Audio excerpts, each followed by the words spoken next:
Hey guys, it's Rick again. I'm going to be doing an unboxing today of a TPE Lithium Iron Phosphate 5 amp hour 300 cold cranking amps battery. The TPE 320 cold cranking amps battery. It is a lithium iron phosphate battery.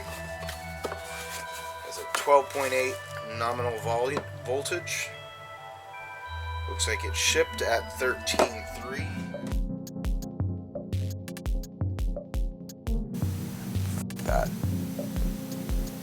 Hi, I'm Rick.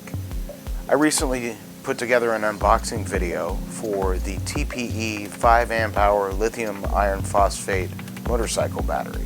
I decided, instead of just doing an unboxing, I'd actually collect a little bit more information and do a bit of a review of the battery. This is the battery in question.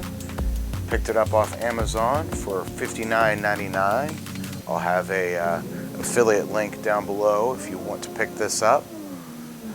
Has a voltage readout on the top. You can hit the button. It'll tell you what the battery's voltage is. It's reasonably accurate.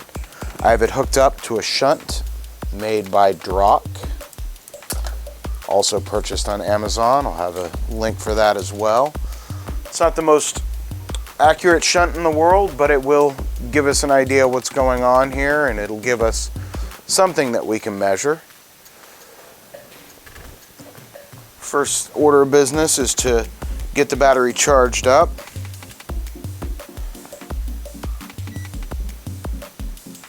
Take a look at where the battery is at. Here we're going to measure the voltage of the battery before we charge it up.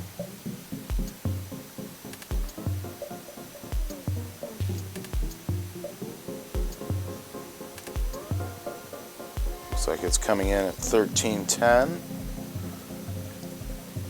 Slightly less than I'm reading from the shunt. So we're going to go ahead and hook this up to the power supply.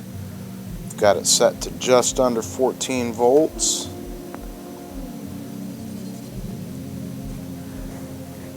We're going to give it some juice here. Looks like we got a little over 4 amps coming in.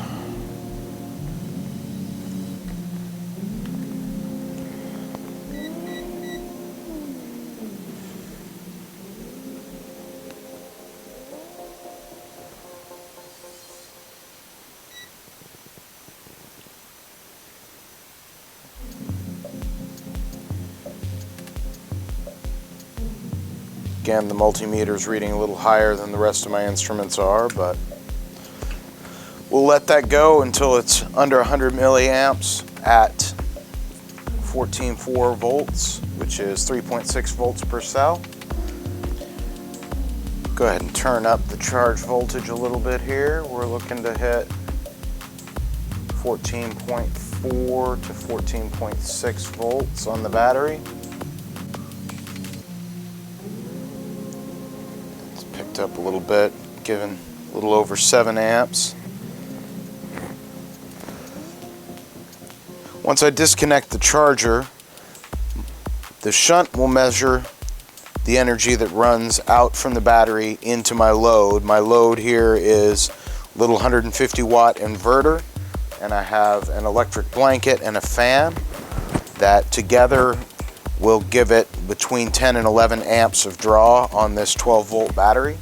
That should be just over a 0.2C test on a 5 amp hour battery.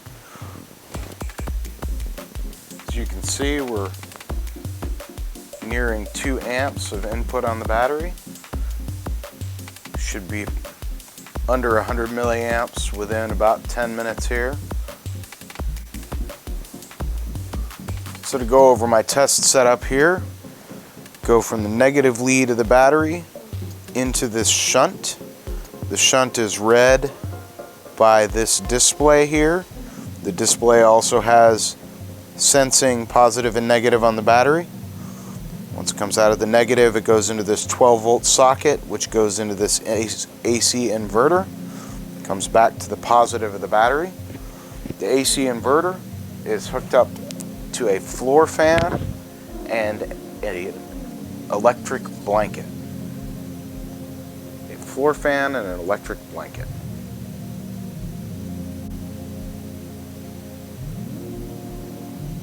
Alright, we are getting to the point where this battery is close to charged. So we're climbing to 14.33. There's 100 milliamps. I'm going to go ahead and call that charged. I'm now going to let the battery sit for a couple of minutes, let the voltage stabilize. Okay, I've reset the shunt. I'm going to go ahead and turn on the loads now. Inverter just started up. As you can hear, the fan just started up.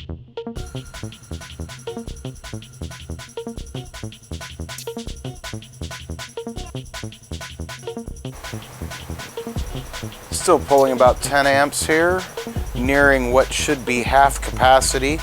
And we just crossed over below 12 volts, which is not looking good. We're already past the flat part of the curve at 3.2 volts on each cell here. So we may come up a bit short at a 0.2C discharge on this battery. We may not get 5 amp hours out of it, but we will see.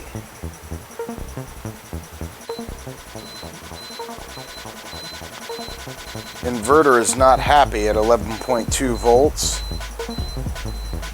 Keep going until it actually cuts off though. And there it is. Looks like we got 41 watt hours out of it. Now, because I did not get full capacity, I'm going to go ahead and retry that test at 0.1C. Without the annoying fan on. First, we're going to charge this back up.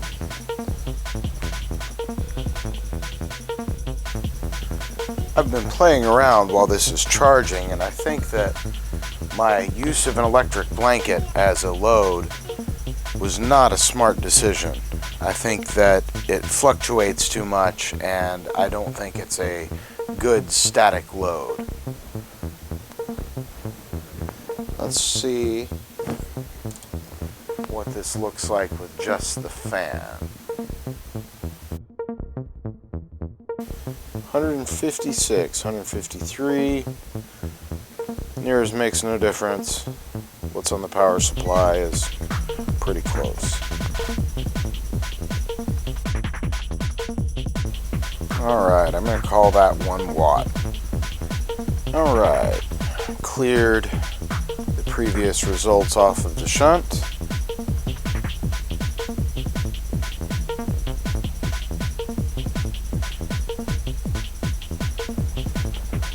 Go ahead and switch on the load.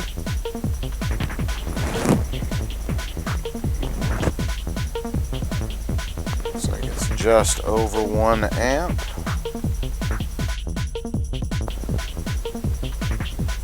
I've completed a 1.1 amp discharge test on this 5 amp hour battery and came up with 49 watt hours worth of capacity.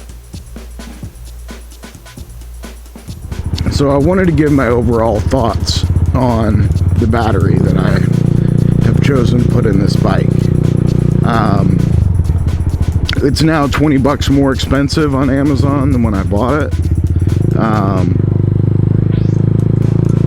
For $60, I think it's a really good value. I'm really happy with my purchase. I think that the weight savings and the reliability of the lithium iron phosphate chemistry are well worth the extra couple of bucks above the what a lead acid battery would cost. I know that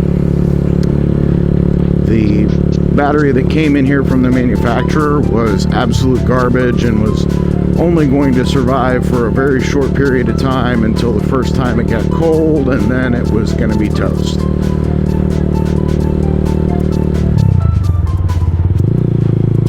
Being a battery nerd and loving all things lithium, it was pretty much a foregone conclusion that I was going to replace the battery with a lithium-ion battery of some sort. Most of the lithium-ion batteries that I've looked at tend to be north of $100, which is a bit much considering that, you know, somewhere between $20 and $30 you can get a suitable lead-acid battery that'll do the job and will start the bike.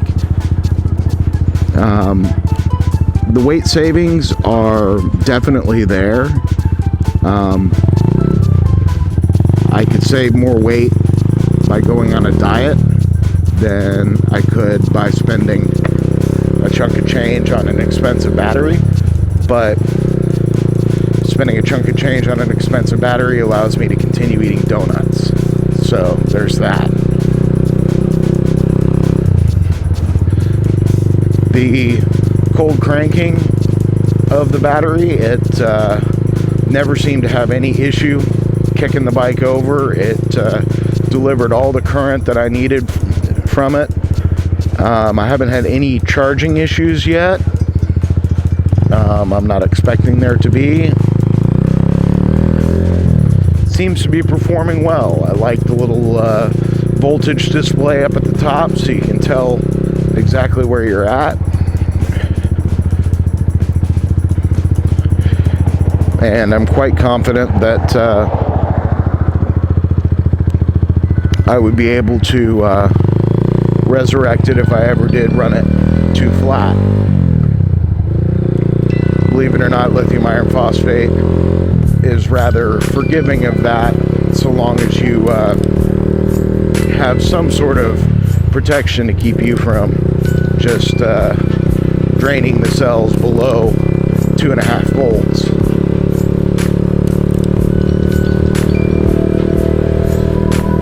Would I recommend that battery at $80? At $80, there is some competition to it. It's not the only battery in its class. At the $60 that I bought it for, absolutely. It's a fantastic value at that price. I would recommend it to anybody with a motorcycle that it fits in. If you need a battery, definitely pick it up if it's at that price.